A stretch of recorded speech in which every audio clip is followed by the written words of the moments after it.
Boa, galera. Eu sou o Mestre Gunga e esse é o nosso 31º Vem Pra Roda, nosso podcast voltado para capoeira.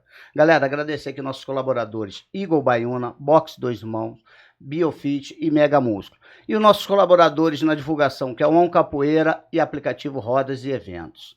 Galera, o meu convidado de hoje é o Mestre Grilo, é do Rio de Janeiro, é um historiador, é um pesquisador, é um amante da capoeira e vai trazer umas informações aqui pertinentes para a capoeira, galera. Seja bem-vindo aí, mestre. Te agradeço, mestre Gunga, né, pelo convite. É muito bom, é importantíssimo nós falarmos da nossa arte, principalmente a nossa cultura, a capoeira, que é riquíssima. Vamos lá, mestre, vamos começar isso daí então. Quem é o mestre Grilo?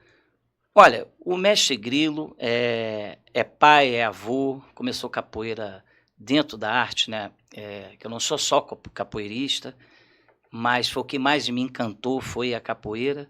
Eu tenho um centro cultural, tenho um museu, é um ponto de cultura também, um centro de treinamento, e trabalho e pesquiso sobre a cultura popular brasileira, né? E comecei em 78 para 79 na capoeira de rua, né? Porque esse período, a maioria no Rio de Janeiro começou em capoeira de rua, né? Não era tantas academias que tinham, e eu não tinha nem dinheiro para pagar, e uma que ela era vista como uma coisa marginal, então meus pais não permitiam. Então eu tinha uns grupos lá no meu bairro que treinavam num terreiro, eu ficava vendo e eles passavam algumas coisas para mim, eu ficava treinando nesses momentos, não em academia, era na rua, em casa, e assim eu fiquei muito tempo, né? Depois eu entrei para academia. Foi aí que eu comecei, foi no grupo Iuna, grupo AID, Pequenos Libertadores, depois fomos para Senzala, Abadá e no final Capoeira Brasil. Os mestres que eu mais treinei tempo foi o mestre Pará, uns 15 anos, e o mestre Boneco, uns 6 anos, entendeu? E eles que devo muito, né? O mestre Pará, a parte da luta, sempre fui apaixonado pela capoeira luta, né? A questão porque eu lá no meu bairro, no Engenho de Dentro, tinha muito capoeirista, e quando tinha aquelas confusões, coisa de moleque, né? Eu via os caras usando os golpes da capoeira, aquilo me impressionava. Então eu pedi para minha mãe que eu queria fazer isso. A minha mãe, não, isso aí é coisa de marginal. Era normal, né? Eu vou te colocar no judô, entendeu? No judô. Mas só que eu comecei a fazer escondido, né, cara? Me apaixonei e a minha vida, eu tenho tudo graças a ela. E qual é a sua maior referência dentro da capoeira, mestre? Olha, são vários, né? Se eu falar que é uma pessoa só, eu tive... Na questão de luta, eu vejo o mestre Pará, admiro muito o mestre Hulk, né? O feito dele colocar lá o nome dele, subir e defender. Tem o mestre, o falecido Bogado, minha referência, o mestre André Lacer, doutor André Lacer, que vem da linhagem do mestre Sunzinho, falecido mestre Oscar Aranha. São vários mestres, para não pecar aqui e esquecer. O mestre Boneco, muito profissional, levou muita capoeira para a televisão, ele sempre defendendo com maestria, isso me encantava também. Então, é um grupo grande de mestres que eu tenho como referência. Treinei também com o mestre Nagô, né? Quando fui para Senzala, fui para o intermédio do mestre Nagô, com Pará, e depois Abadá, e depois eu saí. Em 95 saí e fiquei com o mestre Boneco. Ah, legal. Então, vamos lá, mestre. O que é a capoeira para o senhor, mestre? A capoeira, para mim, é uma arte que a riqueza dela, por ser multifacetada, ela me encantou, a musicalidade, os instrumentos, a parte acrobática. E eu percebi e vi vários amigos que viraram percussionistas, viraram intérpretes, cantores, todos por praticar capoeira. Então isso foi me encantando e profissionalmente também, eu vivo de capoeira, e vi a grandeza dela ao educar, ela bem trabalhada, ela na mão de um bom profissional, né? Ela é fantástica, é um dos maiores esportes do mundo, para mim, na concepção de psicomotricidade, em tudo que você possa imaginar. É um mundo, é uma vida. Se você aprende capoeira, tem um bom mestre, você aprende a viver. a ter noção de tudo, maldade, sagacidade, que eu aprendi na infância que nem tudo que reluz é ouro, né? Sim. O cara aperta a sua mão e na roda ele vai te chutar, né? Ele agacha sorrindo, te abraçando e ele vai te chutar. Então, você transforma isso para a tua vida. Que nem todo mundo que está rindo para você, é porque gosta, né? O sentimento é uma coisa que você é profundo, é interno, né? É um invisível que pode ser falso, entendeu? Uhum. Eu posso estar falando que gosto de você e não gosto, estou metendo mal. Então, isso tudo tem na capoeira. Legal, mestre. Mestre, agora a gente vai estar partindo aqui para um bate-papo, né? Que eu tenho certeza que vai trazer algumas. Vamos falar. O pessoal vai bater de frente, não vai entender, vai falar que não é, mas a gente tem que trazer esses assuntos porque é pertinente para a capoeira isso daí. Mestre, a capoeira nasceu nas senzalas ou não? Olha, Gunga, isso não, tá? Não tem documentos que provem isso. Não existe. Não existe documentos, tá? Ela nasceu na parte urbana. Isso, historicamente, os documentos levam ela para a parte urbana. Não existe documento nenhum. Veja bem, existem dezenas de teorias. Teorias não quer dizer que é verdade. Eu vou defender uma teoria também, vou lançar um livro meu, entendeu? Mas isso não quer dizer que é verdade. Né? A teoria não quer dizer Então, quando a gente fala de capoeira, a gente tem que tomar muito cuidado. A gente tem que ser neutro em muita coisa. Ficar longe de religião, longe de raça, etnia, entendeu? Para você poder entender. Porque muitas das vezes, talvez, seus olhos vão estar só para aquilo ali. Aí, pontos importantes passam. E que estão em documentos, entendeu? Tá? Então, não tem. Se um dia aparecer, aí eu estou aqui até para poder palestrar também e aprender e estudar, né? E pesquisar. Mas, no momento, não existe documento que tenha essa fala, essa escrita, não tem documentado, não existe. Uma que eles ficavam, a senzala era um local que eles ficavam presos e trancafiados ali. Eles não tinham oportunidade, não tinham liberdade dentro da senzala, tá? Então, isso aí foi uma história que foi sendo contada e que chegou, que até hoje muita gente... Isso, mas documentalmente também. Não tem, entendeu? Tá, mas aí em livros de escola tem. Sim, é onde a gente está vivendo uma coisa que não é real. Eles estão colocando algo que não tem documento. Entendeu? Eu já bati muito de frente em colégios, eu já dei aula em dezenas e centenas de colégios. Não existe. O que está acontecendo é que muita gente não quer ficar chateado, não quer. Muita gente já escreveu muito livro. Por exemplo, você vai botar no Google, vai pesquisar, lá é um livro branco que qualquer um bota o que quer. Você tem que tomar muito cuidado com o que você vai pesquisar. Eu, quando falo de capoeira, eu falo sobre documentos. Sobre o que está registrado nos anais da história, seja no Rio, Pernambuco, Bahia, Maranhão, são os estados mais antigos, tá? Então, eu falo sobre documentos.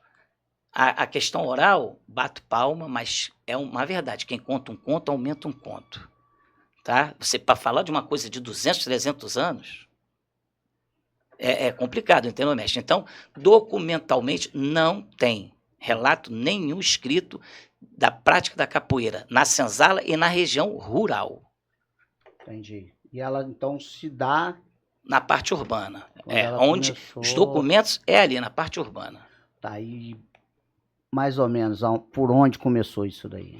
Olha, os documentos mais antigos, que isso é fato, quem encontra, que prove, né? Porque você vê muita gente, teve até um rapaz que veio aqui falar, depois eu vi que muita gente rebateu ele. Quer dizer, você questionar, tem que ter o questionamento, que é importante, mas com você, um documento.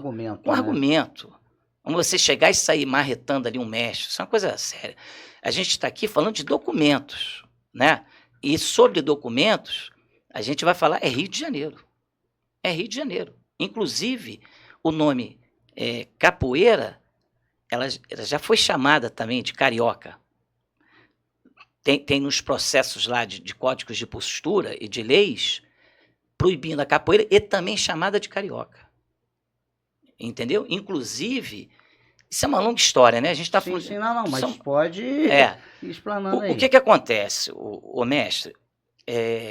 ela tem. Se você chegar no Rio, dá para fazer uma faculdade de vários períodos, estudando sobre a capoeira do Rio de Janeiro, tá? Vou falar um pouquinho do Rio. Uhum. No Rio de Janeiro, você vai ver que ela foi guarda, ela nasceu na polícia, na corte, ela foi seguranças de políticos, de senadores. A gente teve no Rio de Janeiro Marechal Floriano era capoeirista, Barão do Rio Branco era capoeirista, Dom Pedro I, junto com o Francisco da Silva Chalaça, que encaminhou ele, que eles se conheceram numa taberna, e ele veio fugido de Portugal, das invasões napoleônicas, isso é documentado. Então, a gente tem uma gama de histórias entranhada aí no Rio de Janeiro que dá para fazer faculdade, filmes, entendeu? De acontecimentos fantásticos. Que se eu começar aqui, eu vou ficar 2, 3 dias falando com você. Mas o interessante, o mestre, que tem várias teorias. E as pessoas estão ali, né?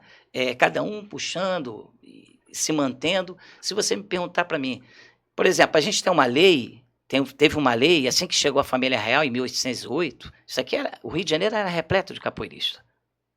Eles se dividiam em freguesias.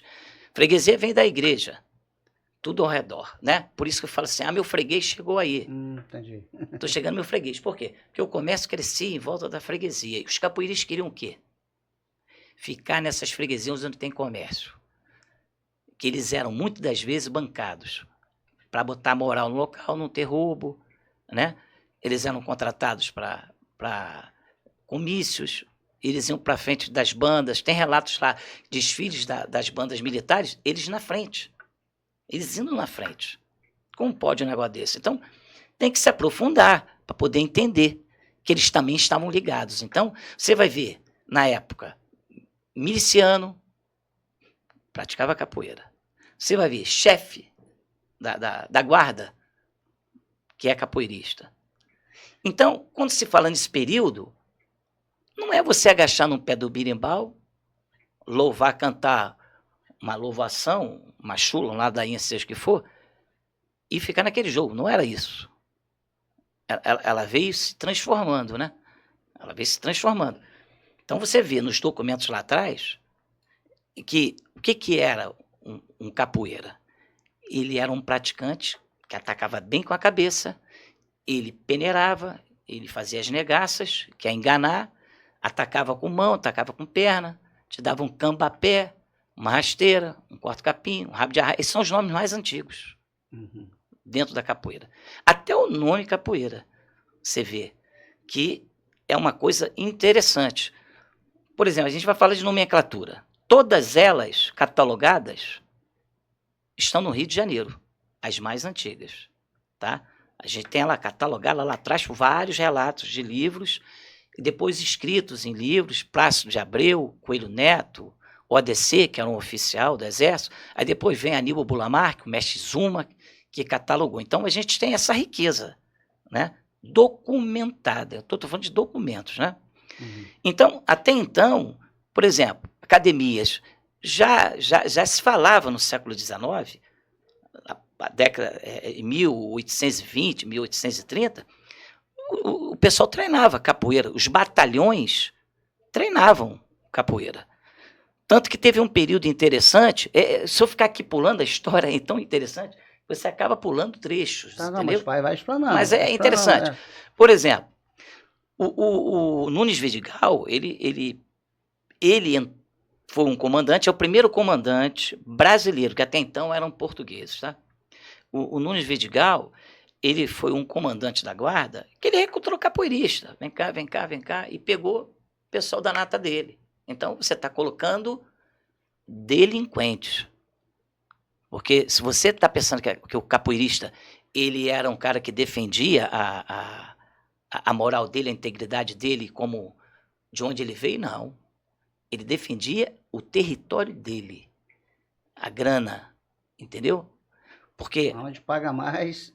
Porque tem na capoeira também, que a capoeira é uma luta de liberdade. Depende, que liberdade? Qual liberdade? Do africano, da liberdade do africano? eles se matavam. Por exemplo, você vê em documentos que um escravo fugindo de uma freguesia entrou num outro território de um outro grupo, de uma outra malta, e ele foi esfaqueado. Ele não foi bem recebido.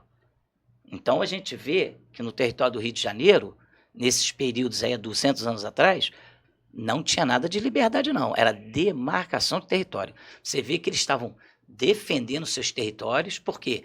Porque também eram bancados politicamente pelo comércio, entendeu? Então já é coisa de manobra mesmo, né? Desde lá de trás. Sim, sim, basta você começar a ver lá atrás. E ela foi tomando uma roupa. A gente está falando de uma coisa de 200 e poucos anos, né? Uhum. Não é você olhar, eu estou vendo a capoeira agora, e você achar, imaginar que ela é... Não, ela não era assim, né? Os treinamentos que eram vistos, que o pessoal que via... Por exemplo, muita gente ia para as janelas, né? Iam para a rua para ver as demonstrações de habilidade dos capoeiristas. Era um dando no outro. Cabeçada, pontapé, não tinha, não era com beleza. Eles demonstravam a valentia deles, entendeu? Então, isso para alguns encantavam e para o pessoal da época, que a família real já estava aqui, isso não era uma coisa boa. É um bando de desordem. Tanto que teve leis para reduzir. Foi muito jogado pesado as leis no Rio de Janeiro. Por isso que ela chegou quase à extinção. Nos anos 50, em 1950, 50 e pouco, você praticamente estava quase extinta a capoeira carioca. A verdadeira capoeira carioca. A primitiva, entendeu? Porque foi tanta lei e pesada que muitos saíram, foram para outras artes, foram minando, que é o pessoal do Senhorzinho. Tinha a academia do Senhorzinho, o clube do Senhorzinho, que ele preparou muitos capoeiristas. Ele não ensinava só capoeira, ele era um profissional. Eu cheguei a conhecer o pessoal do Senhorzinho, a homenagear, a conviver, tenho muita amizade com o doutor André Lacer, conheci o Rodolfo Hermani, Paulo Amaral e outros mais. Mas voltando lá atrás, para o pessoal entender que a capoeira não é o que é hoje. Com graduação, com essa cantoria, né, cheia de lamento. Não era assim. Tinha os gritos de guerra. Até as cantorias da época era pau rolou, caiu, e lá na mata ninguém viu. Não, era uma coisa violenta. E querendo esculachar a outra malta. Né? O facão bateu embaixo. Quando começou a ter código de postura na municipal, os guardas civis não queriam mais as roupas penduradas, que era uma coisa feia, a cidade tinha que entrar o glamour parisiense de Paris, entendeu? Então começaram a proibir os cortiços e tal, aí fizeram essa música, né? O guarda civil não quer a roupa no quarador. Então tem umas músicas antigas da pernada carioca, que é chuva grossa não me molhe, o sereno vai me olhar, quero ver você entrar na roda e me derrubar. Quer dizer, são afrontas. Desafio, né? Desafios.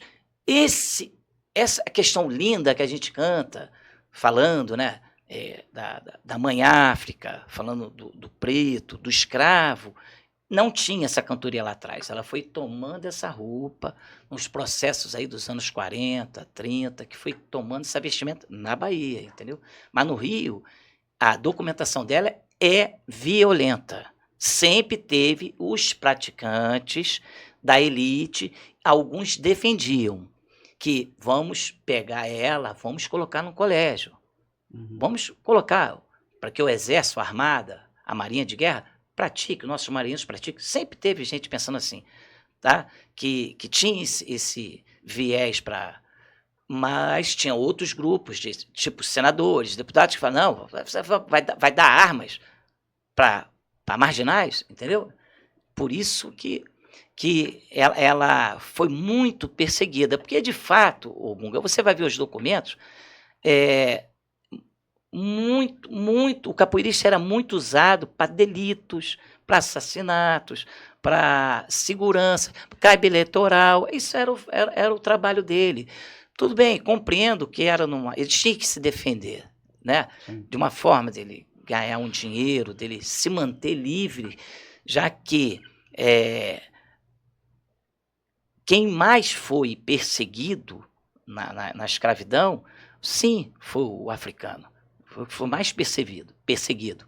Mas a gente vê relatos na capoeira, em documentos, aqui no Rio de Janeiro, que tinha italiano que fazia capoeira, tinha alemães, tinha holandeses, tinha estrangeiros, portugueses, entendeu? Que praticavam, índios, praticavam capoeira. Porque quando você pega um documento, está escrito assim, ó, o negro Francisco tem que tomar cuidado. Porque o índio também era chamado de negro. Negro não quer dizer que você é um africano, entendeu? Você é de uma etnia que tu não é. Isso não quer dizer que você é da África. A palavra negro, tá? Então, quando você pega assim, ó, cuidado com esse negro aí, pode ser um índio. Aí, às vezes, relatavam o índio da terra, entendeu? O índio da terra, o negro da terra é o índio. Você vê que eles classificam também, né? E a gente tem que tomar muito cuidado. Eu sempre tive muito um olhar assim para documentos, né? Analisar o documento aqui, lá, tal. Por quê? Porque a Marinha, todo capoeirista, num certo período, ele era preso, dependendo, era açoitado, era entregue para o seu dono para ser açoitado, tá? Então a gente tem uma lei que é muito curiosa, que fica determinado a prática de capoeira aos negros, escravos, entendeu? E pretos. Então, o negro ali, quem é? A gente começa a ver que o negro está sendo visto assim, essa gentinha, essa escória, o mestiço, o índio, o mulato, entendeu? Entendi. Não quer dizer que negro é preto, é o africano. Entendi. É isso que a gente tem que tomar cuidado. E até tá tendo esse bate-papo direto, a capoeira é de preto, né? E é que a gente fala, ela nasceu no Brasil. Nasceu. E ela nasceu na mistura. A gente tem que tomar muito cuidado com isso, no critério do seguinte, a gente tem teorias, mais uma vez eu falo, são várias teorias, tá? Teoria não é a verdade absoluta. Tanto que a gente vai ver centenas de teorias no Rio de Janeiro, que você vê que alguns defendem, ela é mestiça. Ela é do mulato. Entendeu? Ela nasceu aqui no Brasil, ela nasceu no Rio. A maioria das teorias está no Rio de Janeiro. A maioria. Eu acredito que quase todas. Quase todas elas de teorias estão na cidade do Rio de Janeiro. Então, a capoeira é preta ou não é? Não. Ela é mestiça. Não. Aonde vai ficar lá atrás os outros capoeiristas? O Gunga, é chato falar isso, mas são documentos. Você vai pegar documentos lá atrás em que você vai ver a grande maioria era de pretos. A grande maioria, lógico. O Rio de Janeiro foi a maior escravidão do mundo, gente. Foi no Rio de Janeiro, pô. Desembarcou o maior número de escravos do mundo. Tinha um período que o Rio de Janeiro, quem chegasse no Rio, falava, não, estamos na África. No século XVIII, XIX, o pessoal olhava assim, poxa, a gente está na África, estava no Rio de Janeiro, porque era a rua repleta. Eram os senhores com vários escravos. Os que praticaram, quem praticou a capoeira, né, com maestria e que teve essa possibilidade foi o escravo de ganho. O escravo de ganho, ele era uma propriedade de algum comerciante, de algum, né, senhor daquela época, em que ele tinha esse escravo e ele, muitas das vezes, colocava até em jornal. Eu alugo, entendeu? Meu escravo, portanto, trabalha bem, entendeu? Era uma forma de... Então, o escravo de ganho, esse andou na rua. Esse, com o tempo, conheceu o Rio de Janeiro.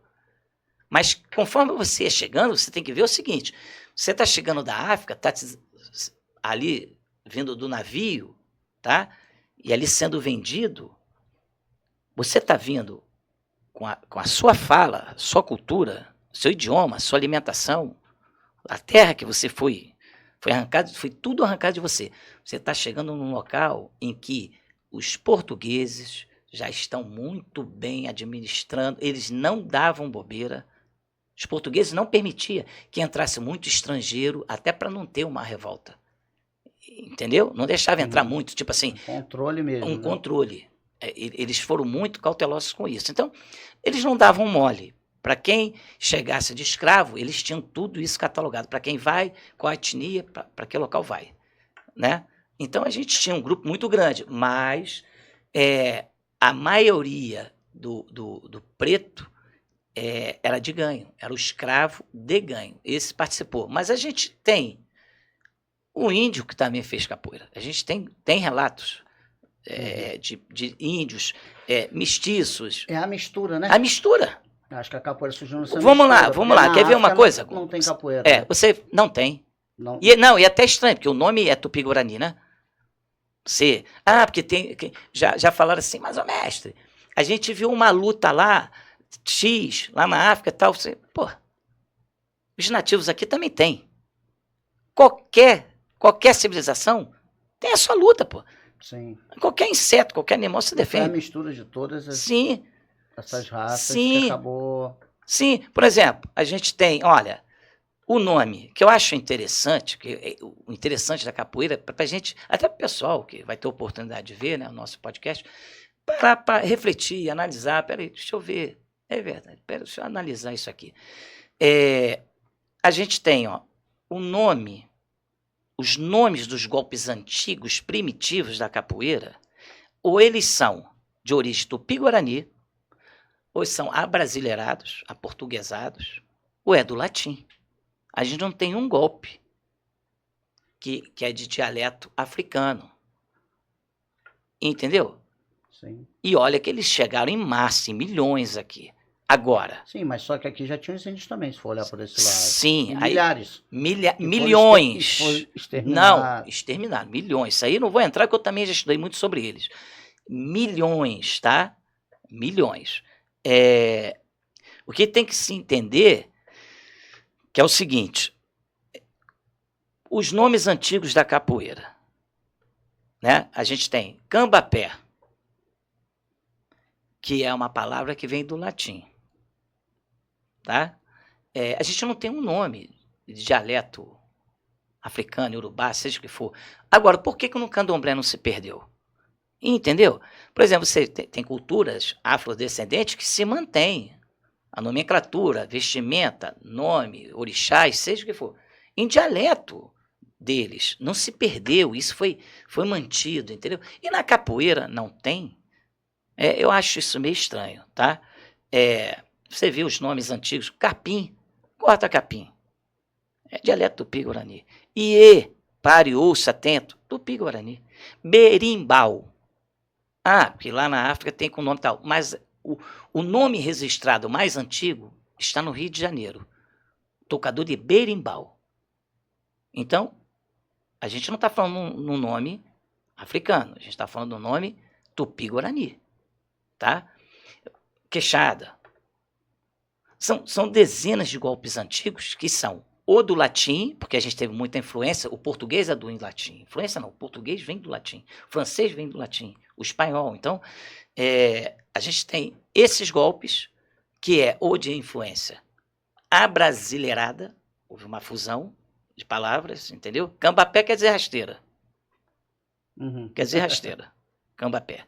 A gente tem a baiana, que eu até teve um podcast aí, não sei quem foi, que o rapaz falou que a baiana veio porque o nome baiana vem porque o Valdemar Santana, né, que usava muito a baiana para derrubar. Só que a gente está falando isso aí no período dos anos 40, né, bicho? A banda já está escrito, no século XIX ela tem ela escrita, cara, entendeu? Então, se você não pesquisar, antes. bem antes, a baiana, ela é relatada no Rio de Janeiro, a baiana. E, uma coisa curiosa, a luta dos índios marajoaras, dos caboclos, né, lá da ilha de Marajó, a luta marajoara, tem também a baiana, pesquisa. Tem esse nome também, baiana, é igualzinho a nossa entrada, tá? É uma coisa para ser pesquisada, eu estou dizendo o que tem, tá? Uhum. Para deixar bem claro que muita gente, às vezes, está escutando, vai ficar meio confuso, alguém está falando. Vai querer questionar, né? Querer questionar. Mas tem que ter argumento. Eu estou falando que isso. tem, tá? Então, no meu ponto de vista, a gente tem esses documentos todos do Rio, tá? Essa documentação farta, que a gente vem lá Tem uma passagem na Rua do Lavradio que narra. Ela se chamava também Amotinado, devido a um oficial de milícia, que inclusive teve até um mestre aqui que falou que foi um escravizado, tal, um escravo, né, que foi preso em 1770, acho que tu entrevistou, ele participou, não era um escravo, ele era com preguiça. Ele era um oficial de milícia, que fazia as seguranças do Conde do Lavradio. Isso está na história lá da Rua do Lavradio, tá? Que já foi chamado também de Amotinado. Ele tinha esse apelido de Amotinado. Então, quando ele brigava, conta 10, 5, 8, ele desferia golpes de mãos, de rasteiras, cabeçadas e tal. Então, dizem que ele é o mais antigo, isso nessa história. Possivelmente é o documento mais antigo sendo falado sobre a capoeira, entendeu? Desse amotinado que está lá. Mas a gente tem que estudar muito e ler muito. Mas hoje, se falar de documento, é no Rio de Janeiro. Se encontra no Rio de Janeiro. Tá, e para a gente falar de capoeira, por onde a gente começa? Pela Bahia ou pelo Rio? É Rio de Janeiro, rapaz. É Rio de Janeiro. Isso aí é documentado. Não tem como. A gente está falando de... Olha, por exemplo, quando a família real chegou no Rio de Janeiro, a gente está falando de milhares, né? Chegou milhares. A família toda real veio fugindo das guerras napoleônicas, como eu falei no início. Eles tiveram que se estabelecer, criar toda uma infraestrutura, né? E criar a guarda imperial, que hoje que é a Polícia Militar do Rio de Janeiro, a guarda da corte e tal. Então criaram códigos de postura, porque aqui estava repleto de capoeira. A gente está falando de 1809, rapaz. 1809. Já estava assim de capoeirista no Rio de Janeiro. Então, esses códigos de postura, você vai ver que eram repressões. E foi aumentando cada vez mais. Por mais que teve essas repressões, foi reprimida, chegou em 1840, 1850, houve uma concentração tão grande de capoeiristas que saía, isso é documentado em revistas da época, jornais, O País, Corno, é uma infinidade. Você vai ver que eles estavam tão infiltrados na história do Rio de Janeiro que eram políticos, eles eram capangas, cabos eleitorais falavam, você vai votar no doutor tal, senão vai ser isso, senão eles te matavam, era isso. Eles iam para a rua, fazer manifesto, algazarra, quebravam, então isso estava incomodando.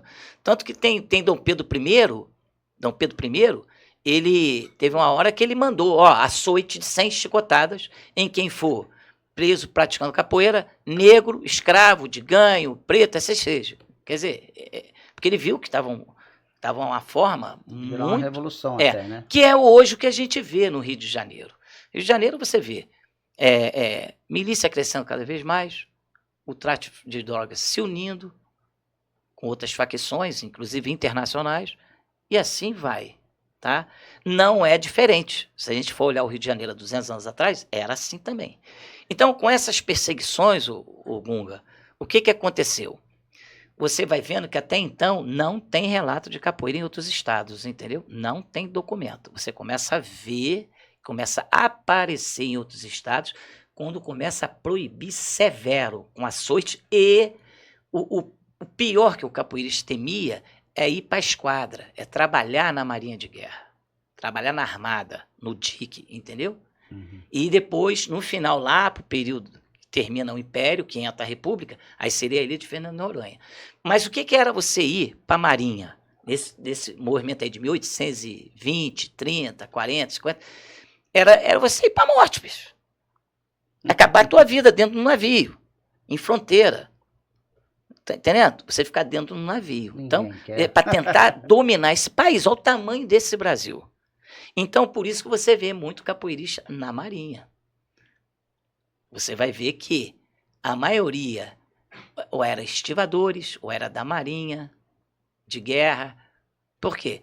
Porque eram obrigados. Hoje não, hoje todo mundo quer entrar, concurso público, paga bem, todo mundo quer ser, né, marinheiro. Tal. Uhum. Mas naquela época não, era uma condenação do cara vai trabalhar lá e é para guerra. Vai para guerra. Por exemplo, a guerra do Paraguai, né? em 1864, que foi até 1670, os voluntários da pátria, mais ou menos voluntário. Eles pegaram essa galera aqui, ó, capoeira, ó, joga pra lá tudo sem arma, ó, vai defender o Brasil lá no Paraguai lá. E tem relatos no Paraguai de que os brasileiros atacavam, dando bandas e cabeçadas, entendeu? Tem esses documentos lá. Tem documentos também. E tanto que a gente tem no Rio a Rua Voluntários da Pátria e a gente tem um bairrozinho em Botafogo que se chama Humaitá. E a gente tem a cantoria, né? Sou eu, Humaitá, sou eu. Quer dizer, é um feito da capoeira lá em Humaitá, na fortaleza lá do Paraguai, entendeu? Então, esses caras, a história é muito grande, entendeu? É muito documento, muito legal. Então, você que gosta de pesquisar, procura, vai fazer um levantamento, até para te fortalecer. Deixar isso para a capoeira mesmo, né? Que a própria capoeira tem que conhecer a própria história. Sim. As pessoas escutam muitas coisas e saem replicando isso daí sem verdade, sem pesquisar. Por exemplo, a malta gaiamum, ela era feita de mestiços, de índios, isso tem lá documentos, né? Tá? Uhum. E a malta onagoa, eram as maiores que tinham. Tinha as outras menores, tá? Mas as maiores era gaiamum e a malta onagoa. Uhum. E cada um batiam de frente porque eles defendiam. Um defendia a monarquia, o sistema liberal, outro era o sistema mais conservador, entendeu? Uhum. E eles batiam de frente. E eram bancados, cara. Eles eram bancados pela corte, pelos senadores. Entendi. Isso tem pinturas, tem escritos, tem documentos na biblioteca do Rio de Janeiro. Legal, mestre. Então agora a gente vai chegar um pouquinho mais para perto da gente, que aí tá bem distante, tá lá atrás. Né? Não, fora que a gente não comentou, é muita coisa muita interessante. informação. Quando eu dou palestra, eu tenho isso. Tudo bonitinho, mostrando. Por exemplo, quer ver uma coisa para a gente não perder? Com essas perseguições que teve no Rio de Janeiro, foram parar capoeiristas. Olha que interessante, tem capoeiristas presos em outros estados por prática de capoeira que eram oriundos daqui do Rio. Inclusive, no Maranhão, em 1884, ficou um código lá no Maranhão, que é proibida a prática da capoeira e também chamada de carioca. Entendeu? Também chamada de carioca. Então isso foi registrado lá. Sim, aqui. E outra coisa, mestre, eu tenho aqui, ó, isso aqui é um dicionário. Isso aqui é um dicionário antigo, entendeu? E aqui no dicionário, se você for ler a parte da capoeira, está dizendo esporte antigo dos cariocas, tá? Não sei o que estou falando, está documentado. Entendeu? E outra coisa. Isso daí de que ano que é, mais ou menos? No período militar. Tá. No período, inclusive, que o Congresso que teve em 69, veio toda a delegação baiana de vários estados, se reuniram, foram no Rio de Janeiro.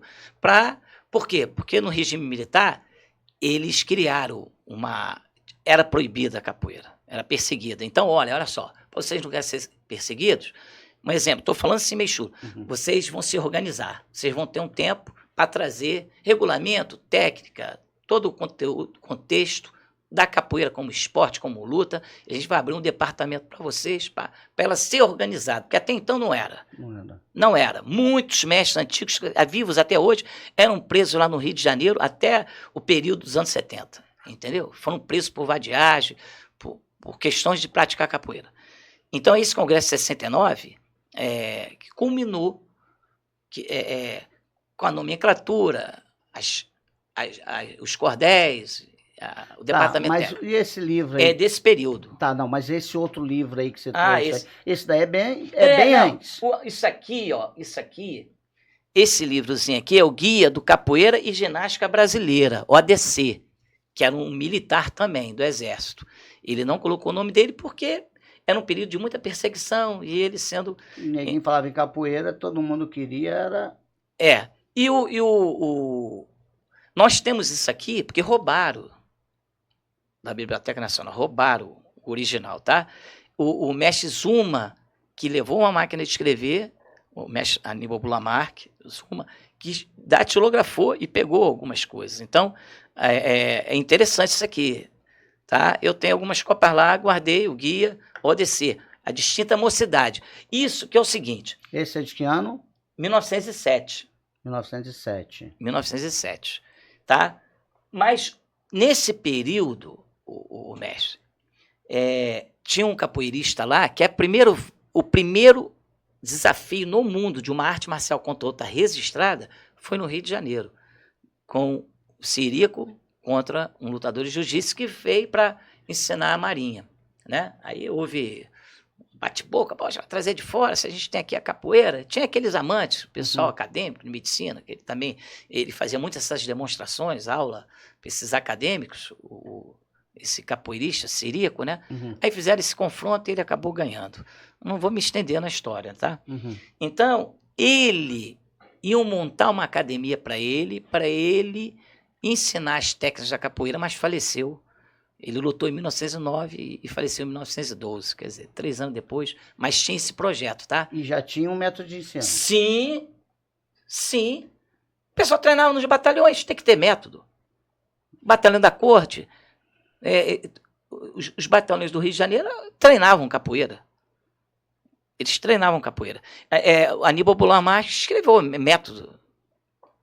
Tá, mas aí a gente vai vem chegando mais perto, a gente chega até Mestre Bimba, que teve um método de ensino dele, da capoeiragem. Sim, sim, sim. Inclusive, dizem, né, que ele aplaudiu muito esse livro do Aníbal Bulan Marques, né, de 1928, né, em que ele vem colocando as movimentações todinhas, colocando arena de competição, dando todo um livro voltado para a parte esportiva, entendeu? Desportiva também. É bem mais antigo. Já tinha Rafael Lotos, ele já dava aula no Rio de Janeiro em academia. Isso é muito antigo no Rio, mesmo. É que, infelizmente, sabe o que acontece?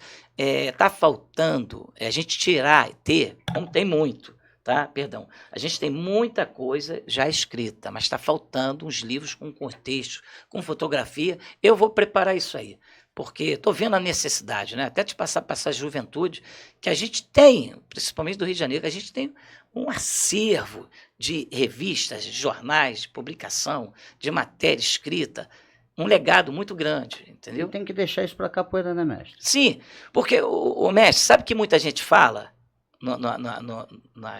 quando eu vou dar minhas palestras? Mas o mestre, não se tem muito sobre outros estados, porque foi queimado, mandaram queimar, Rui Barbosa, né, que teve mesmo esse acontecimento dele mandar queimar. Mas o que ele queimou, o que ele falou para queimar, que era para pagar, foi documentos de cartório.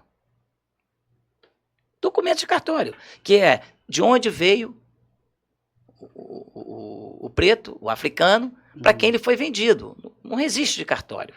Isso foi queimado. Até para, de repente, proteger, pode ser uma teoria, de proteger o fazendeiro.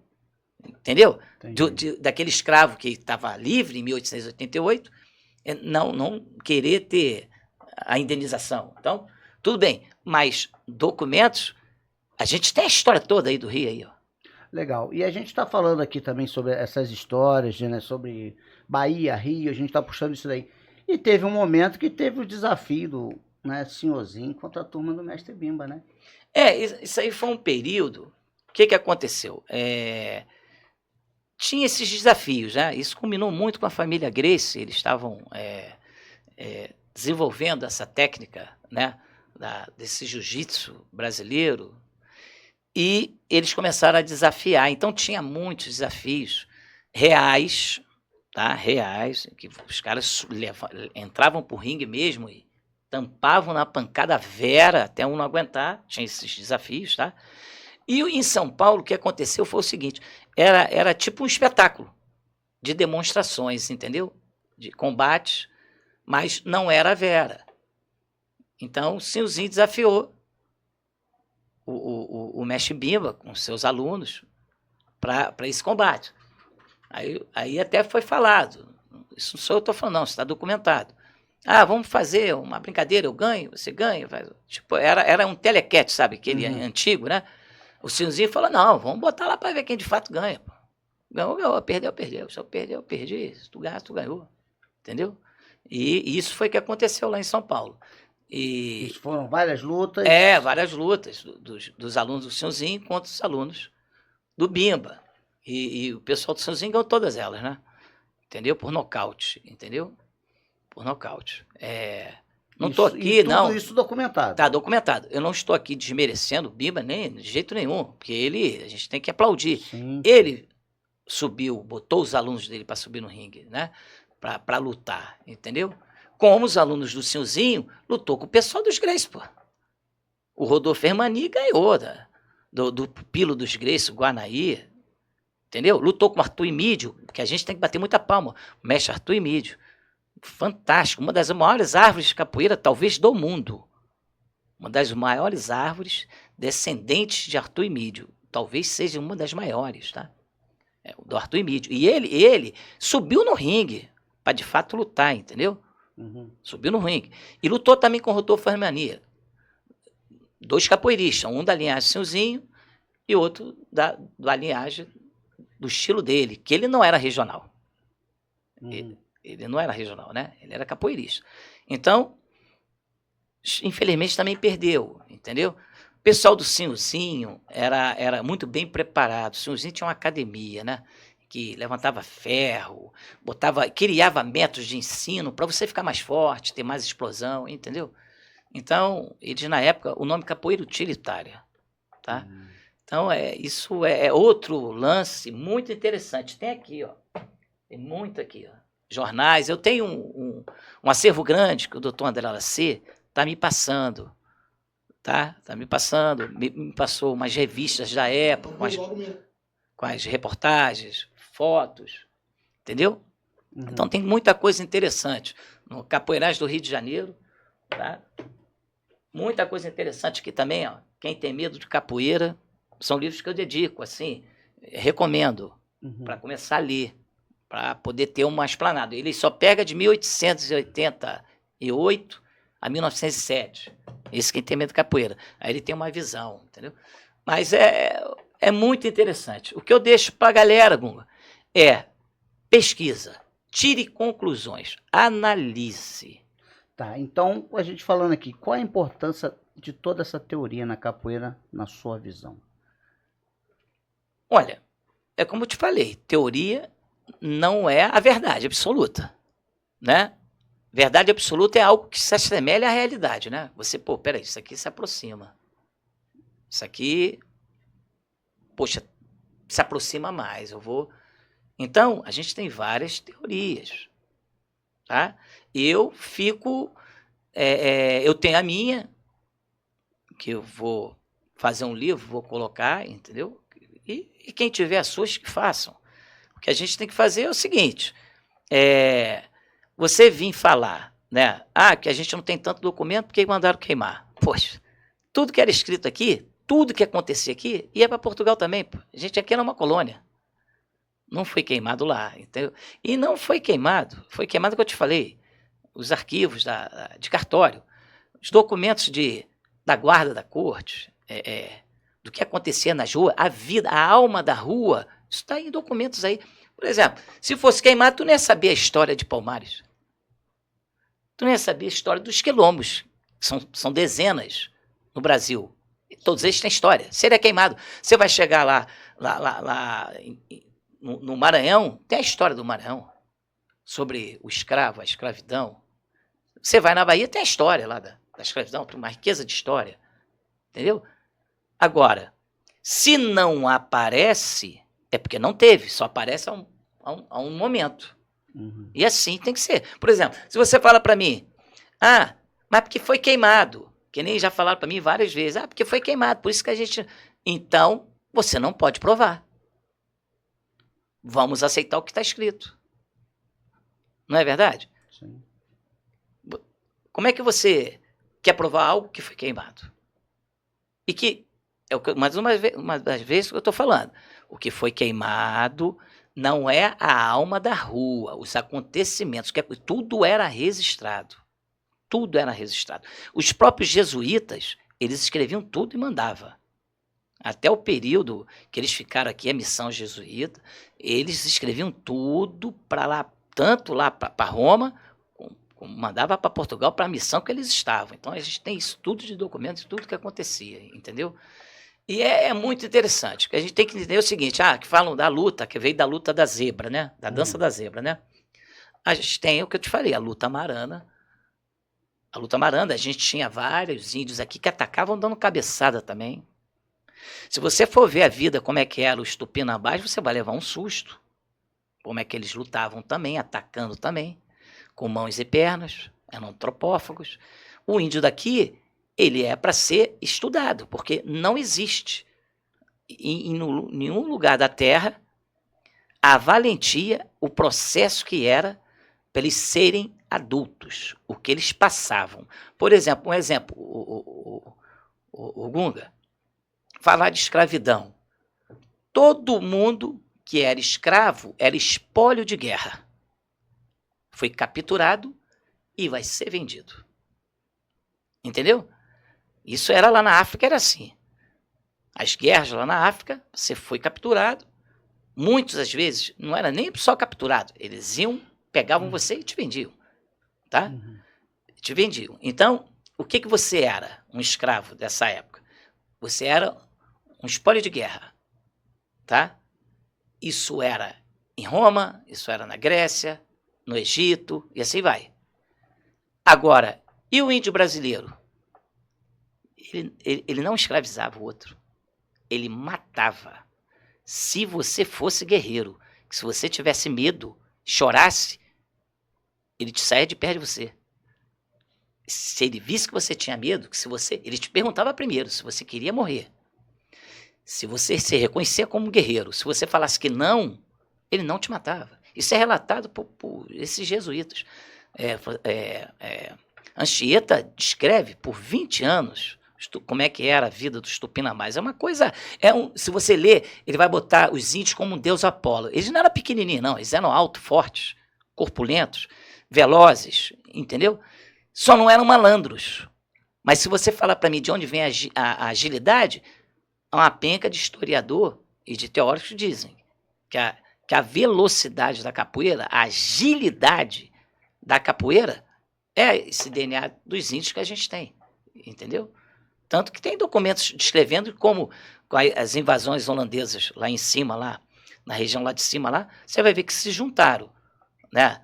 Os portugueses, se juntou um líder, né, de pretos e um líder de índios, entendeu? E eles se juntaram pela coroa para defender lá em cima, Maranhão, aquela região lá de cima lá. E eles lutavam bravamente. E você vai ver que esse Poti, esse chefe, que é Felipe Camarão, deram o nome dele, batizaram ele, que era o chefe Poti, a coroa batizou ele como Felipe Camarão, eles lutavam a luta amarana. Que quando acabam as armas, eles atacam de cabeça, cotovelada, pontapé, faziam roda também, para 2 entrarem e tampar na pancada, e aí? Aí tu vai perder também. Isso é real. Aí você não comenta? Não existe, né? Não existe? Não pode ser assim. Entendeu? E outra coisa, que essas cantorias, isso começou, está vindo aí agora, nos anos 40, nos anos 30, 40, que todo o ritual dos 3 atabaques, as voltas ao mundo, todo esse ritual é baiano. Sim. Mas não era assim. Como é que era? Os caras tampavam na porrada em treinamento. Vou te ensinar usando pau. Depois que tu estava bem afiado, era usando ferro. Está nos anais do Rio de Janeiro. Que onde eles treinavam ficava sujo de sangue. Entendeu? Legal, mestre. Então, todo esse bate-papo aqui, todas essas mensagens aqui, essas reflexões que a gente está trazendo para a galera aí, é tudo documentado. É tudo documentado. Tudo documentado. Não sou eu, não é teoria minha, não. É documentado. Entendeu? A palavra negro, você tem que colocar, é o negro africano. Tá? Porque se você falar negro, que negro? O índio também era chamado de negro. Negro da terra. Entendeu? Esse negrinho, não é porque ele era preto. Era um ralé, entendeu? O mestiço, o caboclo, o mameluco, o cafuso. Entendi. Né? O cafuso é a mistura do africano com o índio. Né? A gente tem um mameluco, que é a mistura do português com o índio. Entendeu? E a gente tem o preto com o português, que é o mulato. Então, tudo é uma mistura, É né? tudo uma mistura, rapaz. E nasceu a capoeira. Porque ela é de preto. Tem que tomar cuidado. Índios também faziam. Entendeu? Vamos ver lá atrás os documentos. Legal. Tu vai ver por causa de prisão, não esqueça que era o maior número, eles eram escravos, e se fosse pego praticando capoeira ou qualquer outro delito, seria preso. Então, os números vão aparecer mais eles. Mas a gente teve barões, a gente teve comerciantes, portugueses, italianos, todo mundo praticante de capoeira. Inclusive, a maioria dos chefes das maltas era tudo portuguesado, brasileirado. Os chefes. Você tira hoje o Gunga, eu gosto de refletir, porque é muito rápido, a história é muito grande, a gente vai ficar dias falando com coisas interessantes. Como é que é o tráfico? O cara que está no morro traficando, ele é o cara? Ele está com o fuzil, é ele que fabrica o fuzil? Não tem fábrica de fuzil na favela, não tem refinamento. Né? A pasta vem de fora, as armas vêm de fora e entra na favela. Tu tá entendendo? Então, assim era lá atrás. Quem você via, quem mais era chicoteado, quem mais apanhava? Na visão deles, a escória, eles. Mas quem comandava essa tropa? Era a elite. Sim, e até hoje, né? E até hoje, Essa entendeu? É Então, vai aparecer, começou a aparecer quando acabou a monarquia, eu estou dando um pulo em história, acabou a monarquia, o golpe, e entrou a república. Aí o chefe de polícia, Sampaio Ferraz, começou, que também era capoeirista, jogou pesado. Ele sabia o potencial da capoeira. Isso, né? Jogou pesado. Aí que você vai começar a ver ela minar para vários outros estados. Por quê? Era severa aqui. Tanto que pegaram o filho do dono do jornal O País, né, o Conde de Matozinho, o Juca Reis, ele foi preso. O pai dele, magnata, dono do maior jornal do Brasil, O País, foi pedir ao amigo, Quintino Bocaiúva, que era o ministro.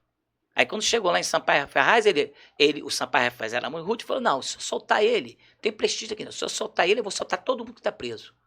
Não teve jeito, foi todo mundo para Fernando de Noronha. Ele foi também, Manduca da Praia, vários foram presos e levados para a ilha de Fernando de Noronha, inclusive Plácido de Abreu, que eu ia trazer até o livro dele, que é um dos livros mais antigos relatando a nomenclatura da capoeira. Também foi. E quando saíram, foi assassinado em Copacabana, entendeu? E é muita história, mestre. Estou contando aqui, me desculpa, galera, mas... Não. Mestre, deixa uma mensagem para a capoeira aí. Olha, vamos valorizar a nossa arte, a nossa cultura, que tem mais bela, que encanta o mundo inteiro. Vamos estudar, vamos pesquisar, respeitar os mestres, respeitar quem já veio lá atrás, né? E tirar conclusões, não é você questionar, brigar, assim, questionar com fundamento, com conhecimento. E é isso, gente. Vamos se organizar com grupos, tá? Com a vestimenta, sempre andando arrumadinho, falar bem, entendeu? Porque a capoeira, hoje é um produto. Não tem jeito, entendeu? Hoje ela está no mundo inteiro. Tem gente que não quer que ela vá para as Olimpíadas. Que não vai ser bom. Estão querendo mandar na capoeira. Cara, se você falar para mim o que ela é mais antiga, é culturalmente ou esportiva? É esportiva. Está aqui, ó. Os documentos aqui dizendo. Ela várias vezes foi defendida no século XIX, lá no início, como ginástica nacional. E o esporte é mais antigo por causa dos jogos. Outra coisa, que muita gente não sabe, o nome é jogo, porque também antigamente era jogo de boxe, haverá jogo de jiu-jitsu, não se falava luta. Eram jogos que vêm dos Jogos Olímpicos da Grécia. A única que não quis mudar foi a capoeira, que permaneceu como jogo. Porque a gente podia ter mudado, como o boxe mudou, como outras artes mudaram. Botou luta, entendeu? Legal, mestre. Mestre, eu só tenho a agradecer a sua participação. Acho que para a galera da capoeira ficou aqui uma mensagem, uma reflexão. Acho que as pessoas, em vez de criticar, e pesquisar para entender um pouco mais. Até para ajudar a gente que gosta. Para ajudar, realmente.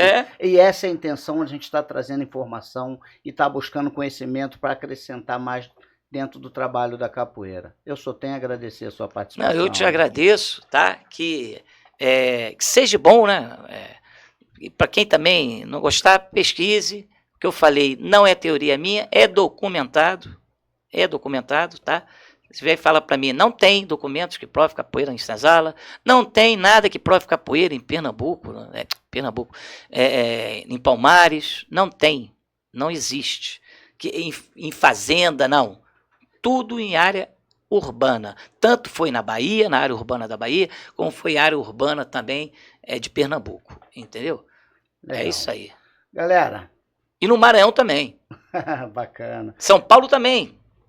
Tem muito relato de capoeira em São Paulo. Legal. Galera, Mestre Grilo está deixando a sua contribuição aqui para a capoeira. E você? O que você tem feito pela capoeira? Fica aqui mais um Vem Pra Roda, nosso podcast voltado para a capoeira. Valeu, mestre.